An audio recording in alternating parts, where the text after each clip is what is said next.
Hello everyone, Fanta here and you're watching Fantavision. Today I'm discussing another GameStop story.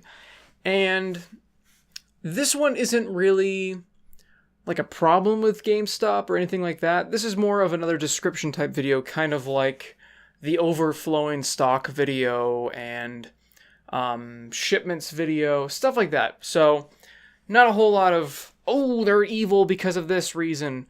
But I did want to talk about my first day at GameStop. And now not just my first day, but kind of the beginning of my time at GameStop. Because, I remember my first day a little bit. I remember my interview a little bit.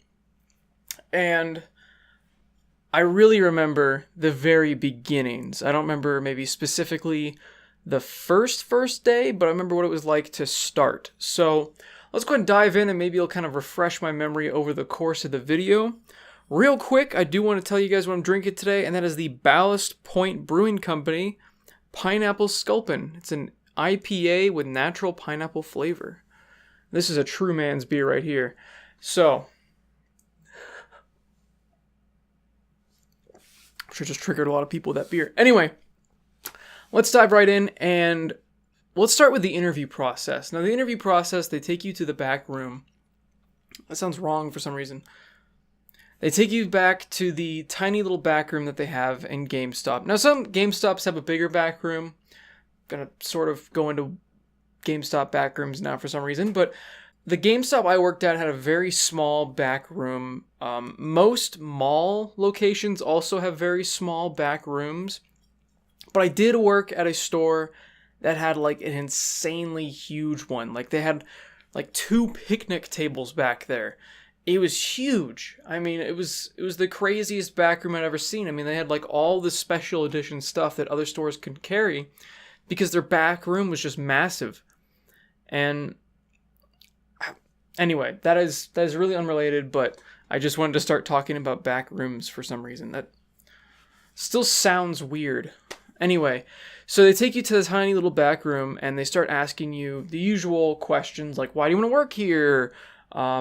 What do you do if you're late? And the thing is the funny thing, this was my second job, was at GameStop, and they asked me what I would do if I was running late. And I said, drive faster? And they're like, try again, but this time say you'll call ahead. Oh, okay, I'll call ahead. There you go. The manager already seems to like me. Even in the interview process, I'd been in that GameStop all the time. This was pre-GCU. I don't think GCU existed. If it did, I didn't know about it. So GameStop was basically where I bought all my games. And they'd actually been pretty nice to me up until this point. This was my favorite GameStop that no longer exists, unfortunately. But it had like the nicest people. Of course, they were a bit pushy, just like most GameStop employees were, but when they started knowing that I was a regular, they stopped being pushy, which is exactly what it was like when I started working there.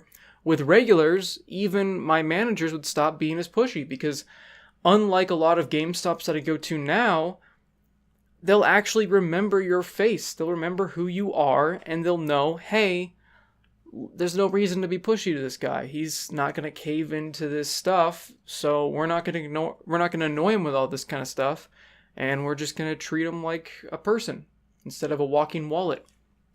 And this GameStop did that a lot. It was great. They treated you like a person, and they would actually talk about games with you, a lot of them. And I became friends with a lot of the employees, and because I became friends with these employees, it really helped me get that job. One of the assistant managers actually really talked me up, so he got me in the temporary position, because a lot of people, when they're hired in a GameStop, they're not hired in as a full-time employee right away.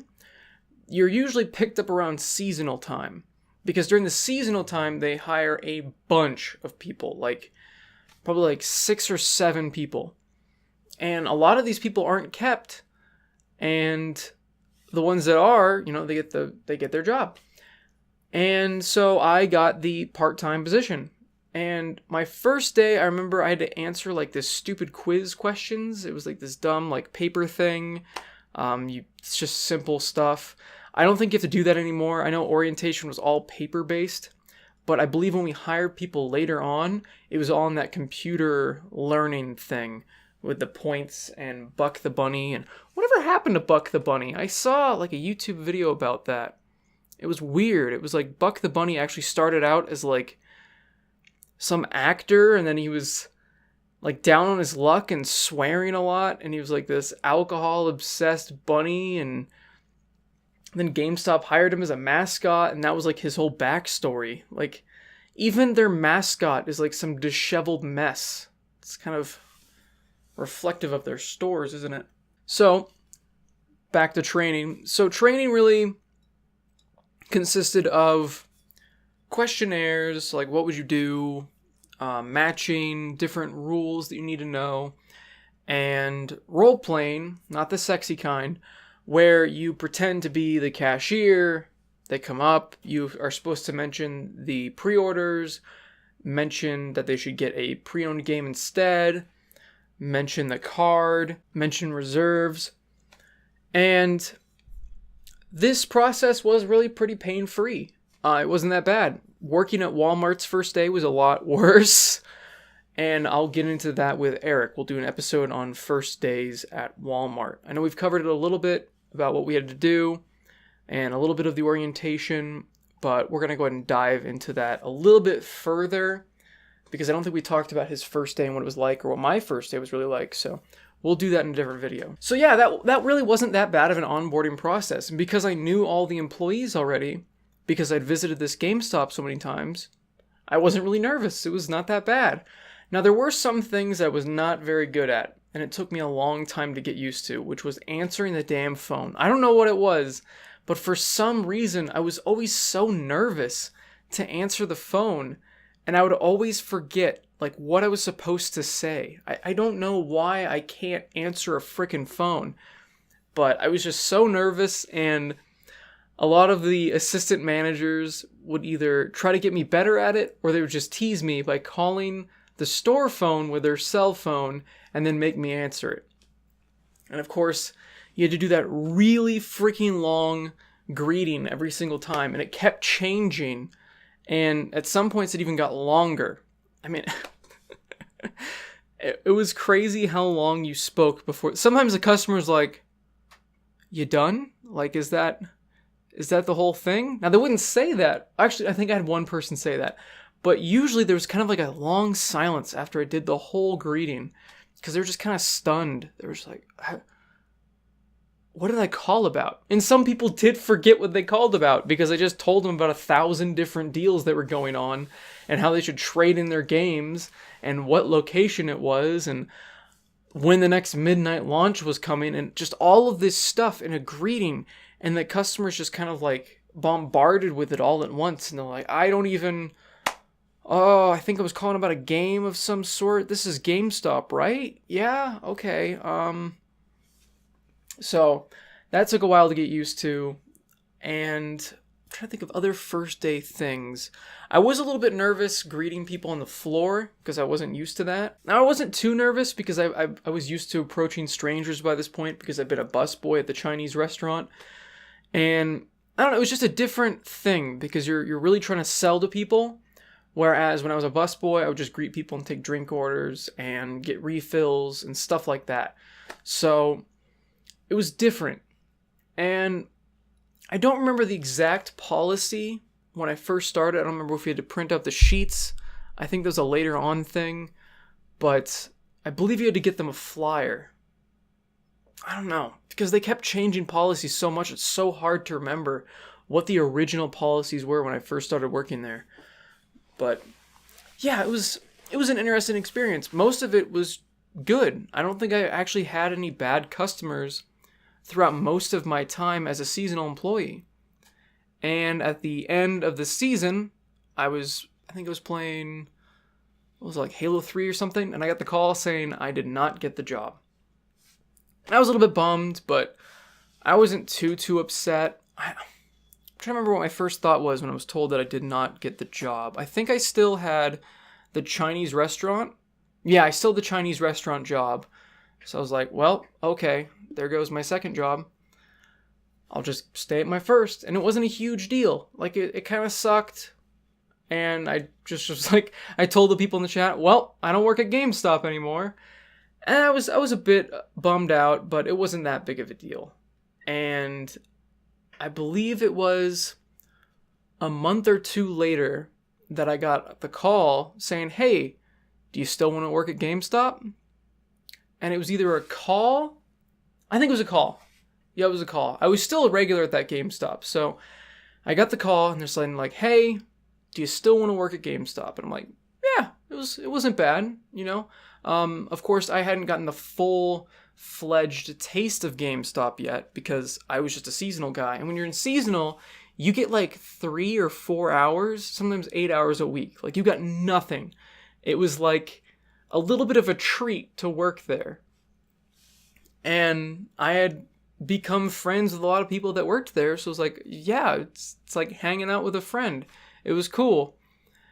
And so they brought me back in and I did the interview. And of course I knew what they wanted me to say because I had just done the interview not too long ago. And I passed with flying colors. And I believe they gave me the job on the spot. I think it was just an instantaneous, "You got the job. This is more of a formality type thing." In fact, I think they even said that when I was going back there. Because they had already known my work ethic. They had already known how well I was getting along with customers. I was a very good salesman. But they knew I hadn't really caught my stride yet. And I think they saw potential in me. Because I really did kick ass when I worked there. I did a pretty good job. Even though I hated shoving shit down people's throat, I could tell the people that would easily buy everything. And I feel like a lot of salesmen can kind of get that. They kind of know who their real customers are going to be and who is not going to buy that much. And you could kind of tell by the way they acted, what they're coming in for, how much knowledge they had, and just kind of their body language. And there's all these different kind of things you could pick up on.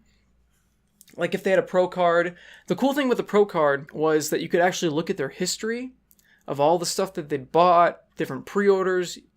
This is kind of what the GameStop people do, what a GameStop employee does when they're analyzing you. This is kind of a insider thing, I guess. So when a GameStop employee is trying to analyze a customer, whether or not they're going to pitch everything at you, or if they are pitching everything at you, what they do is I used to love when you had a card because I could scan it. Like I said, I get your purchase history. Not only do I get your purchase history, I get to look at your pre-orders and all of the pre-orders that you've had in the past. I get a complete browser history of what you've done at GameStop. And that enabled me to do so many different things. Like if I saw that they'd pre-ordered a bunch of stuff, I'm like, okay, this guy pre-ordered stuff. I can kind of tell what genre of game they like by what they've bought in the past and what they've pre-ordered. I can get this. I can get more. I can see if they've sold GPGs to you. If they've sold a GPG, they're going to push hard for that GPG because they know they're going to get another one, and it's just free money for the store. If they see that you've gotten a digital subscription in the past of their Gamers Club Unlocked, or no, not Gamers Club Unlocked card, the GameStop Pro card. What is it called now? Did they change the name? I don't know. GameStop Pro card. They can see if you get the digital version or the magazine one. And for a while, they were really trying to push the digital. And I think they still do. They might default to digital unless you specify to get the magazine. But if you get them to get a digital, I think we were trying to get a certain percentage at one point when they first announced digital as the focus. And that was actually a percentage that you had to hit, which was really annoying because I didn't want to kind of trick customers into getting the digital. Because like I said, they don't tell you. It was just the default. And a lot of customers got really upset that they no longer got those magazines in the mail. Usually, I would not want to do that to them. I would check to see what they had previously. I would give them the option of the two. And if they wanted the print, I'd get them the print. And if they had been screwed over, I did like to help them out because we usually had a stack of Game Informer magazines, which I don't think I've seen in a GameStop in forever. We used to get just completely stacked with them. At the end of the month, no. What I'd like to do is if somebody got screwed over, I'd give them whatever the newest magazines they've missed. And the cool way to sell pro cards back then, I don't think they do this anymore, was because we had the Game Informers right there. we could give them a Game Informer that day. So they're like, hell yeah, I get a magazine, might as well. And they could kind of get a taste for what they were going to get next. And that was such a great selling strategy. But GameStop got greedy, so they tried to move everyone over to digital, and I'm sure they lost a lot of pro sales that way. Also, if we had older magazines, we get to give you 2. Like, as many older magazines as we get, we try to stockpile them, so we could just pile on the magazines to people. So as soon as they renew, or a new customer, usually it was a new customer that we did this with, we just hand them this pile of magazines, and they're like, hell yeah. And then other customers see this, and they're like, I'll get what he's getting. And it was just kind of like this chain reaction type thing. So that was a smart thing that they used to do at GameStop. I'm sure when I was a kid, when I used to get the Pro Card, I'm sure that that was one of the selling features. Hey, I get to take home a magazine today. And they used to be really cool about it. Like, if you had a Pro Card and you're like, oh, I didn't get that one. They're like, hey, man, here's the magazine. I'm just thinking about it now, and I feel like GameStops have really gone downhill from what they used to be. And I think that's why there's just so many GameStop stories I can tell you guys. And I'm sorry I deviated so far from the first day. Let's go ahead and circle back to that. So, closing the first time was really interesting. Because, I don't know, it was just like this weird environment. Because like the last hour to 2 hours, there's like nobody. At least in my location. Locations may vary. And it was just really cool. It was just kind of this peaceful time where you just got to hang out with the other coworker and just shoot the shit, talk about random stuff. Because, I mean, most of them were pretty personable guys. Some of the managers had a stick up their ass. Those guys I usually just kind of tried to talk about whatever they were interested in, just to kind of pass the time, so we're not just sitting there in silence or staring at the GameStop TV loop. And usually we'd get the store all tidied up well before close, because throughout the day, if I'm bored and there's no customers, I'm just going to fix everything. And then when everything's fixed, you're like, well, now what? And I feel like I also need to do a first day video on my first day as a manager, because that's a lot different, and it's a hell of a lot more stressful. I know I was a little bit stressed out my first day at GameStop, but like I said, I had already had customer experience. So I was already used to dealing with random people, so it wasn't too scary for me or intimidating. So mine might have been a little bit different from a lot of other people that had not had a one-on-one job like that. So, I don't know. It was interesting to see how many people didn't show up the second day.